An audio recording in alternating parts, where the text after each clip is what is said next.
കരിവള്ളൂർ പുത്തൂർ വലിയപൊയിൽ കാരകുളികൻ ദേവസ്ഥാനത്ത് കാരകുളികൻ തെയ്യം കെട്ടിയാടി. നൂറുകണക്കിന് ആളുകളാണ് കാരകുളികൻ തെയ്യത്തെ കാണാൻ വലിയപൊയിലിലേക്ക് എത്തിച്ചേർന്നത്.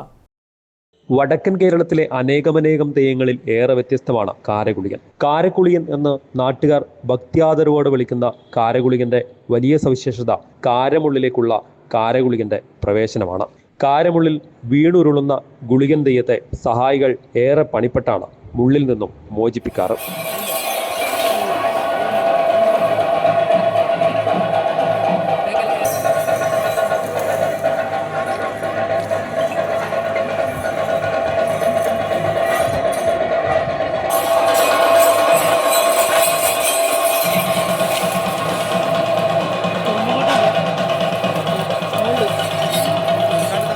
കരിവള്ളൂർ പുത്തൂർ വലിയപൊയിൽ കാരകുളികൻ ദേവസ്ഥാനത്തെ കളിയാട്ട മഹോത്സവത്തിന്റെ ഭാഗമായി കെട്ടിയാടുന്ന കാരകുളികൻ തെയ്യം കോലം കാണാൻ നൂറുകണക്കിന് ഭക്തജനങ്ങളാണ് എത്തിച്ചേർന്നത്. News bureau, Payyanur.